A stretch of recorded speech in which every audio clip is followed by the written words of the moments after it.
తెలంగాణలో BRS party కనుమరుగవుతుందా అంటే జరుగుతున్న పరిణామాలు చూస్తుంటే అవుననే అనిపిస్తోంది. ఈ పార్టీ ఎమ్మెల్యేలు ఒక్కొక్కరిగా కాంగ్రెస్ పార్టీలో చేరుతుండడమే దీనికి నిదర్శనం. మరి కొన్ని రోజుల్లో గ్రేటర్ మొత్తం కాంగ్రెస్ పరం కావడం తథ్యంలా కనిపిస్తోంది. గ్రేటర్ నుంచి ఇప్పటికే 6 బీఆర్ఎస్ ఎమ్మెల్యేలు కాంగ్రెస్ లో చేరిపోగా ఆ సంఖ్య రోజు రోజుకి పెరుగుతుంది. నిన్న బీఆర్ఎస్ ఎమ్మెల్యే ప్రకాష్ గౌడ్ కాంగ్రెస్ కండువా కప్పుకోగా నేడు సేలింగంపల్లి ఎమ్మెల్యే అరకపూడి గాంధీ కూడా సీఎం రేవంత్ రెడ్డి సమక్షంలో కాంగ్రెస్ లో చేరారు. ఇక పటాన్ చెరువు ఎమ్మెల్యే గూడెం మైపాల్ రెడ్డి కూడా కాంగ్రెస్ లో చేరనున్నట్లు సమాచారం. మరికొంతమంది కూడా వీరి బాటలోనే పయనించనున్నట్లు తెలుస్తుంది. అలాగే రేపు ఎమ్మెల్సీ నవీన్ కుమార్ రావు కూడా కాంగ్రెస్ గూటికి చేరనున్నారు.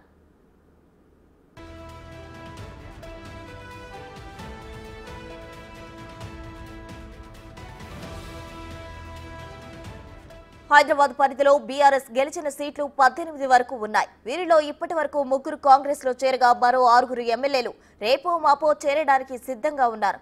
గత ప్రభుత్వంలో కీలక పాత్ర పోషించిన మాజీ మంత్రి కూడా కాంగ్రెస్ లో చేరేందుకు రంగం సిద్ధం చేసుకున్నట్లు తెలిసింది. ఇదిలా ఉండగా బీఆర్ఎస్ ఎమ్మెల్యేలు వరుస చేరికలతో ఆయా నియోజకవర్గాల్లోని కాంగ్రెస్ నేతల్లో కలవరం మొదలైంది.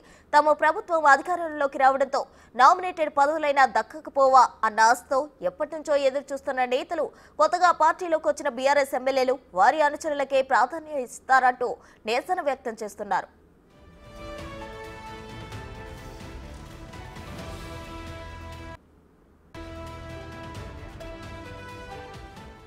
ఖైరతాబాద్ బీఆర్ఎస్ ఎమ్మెల్యే దాన నాగేందర్ కాంగ్రెస్ లో చేరినప్పుడు ఆయనపై పోటీ చేసి ఓడిపోయిన విజయారెడ్డి మండిపడ్డారు. చేవెళ్ల బీఆర్ఎస్ ఎమ్మెల్యే కాళే యాదయ్య ఇటీవల కాంగ్రెస్ లో చేరారు. దీనిపై స్థానిక కాంగ్రెస్ నాయకులు నిరసన వ్యక్తం చేశారు.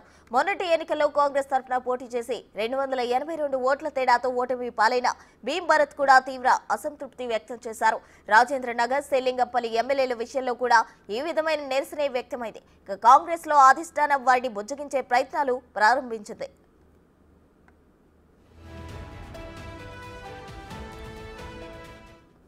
కాంగ్రెస్ పార్టీలో నేను రేవంత్ రెడ్డి గారి నాయకత్వంలో పనిచేయని ఆలోచనతో వచ్చినాం. ఎందుకంటే ఈరోజు చూస్తున్నాం మనం అందరం కూడా ఒక యువకుడు మంచిగా పనిచేస్తున్న ఆలోచనతో చేరాలని ఈరోజు పెట్టుకున్నాం. సాయంత్రం 7 గంటలకు ఇప్పుడు ఏంటంటే ఎందుకంటే రూలింగ్ పార్టీలు ఉంటే కొన్ని సమస్యలు ఉంటాయి. ఆ సమస్యలను తీర్చుకోవాలంటే రూలింగ్ పార్టీలు ఉంటే చర్చించుకుంటామని చెప్పి ఈరోజు తీసుకోవడం జరిగింది.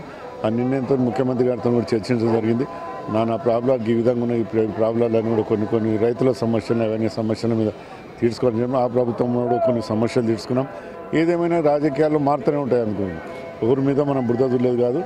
ఏదేమైనా కానీ రేవంత్ రెడ్డి నాయకత్వంలో పనిచేసి ప్రజలకందరూ న్యాయం చేయాలనే ఆలోచనతోనూ ఈ ప్రభుత్వంలో మొత్తం తీర్చాలనే ఆలోచనతోనూ ముఖ్యమంత్రి గారితో చర్చిస్తే అవన్నీ చేద్దాం మీరు రండి అని చెప్పి నేను చెప్పాను.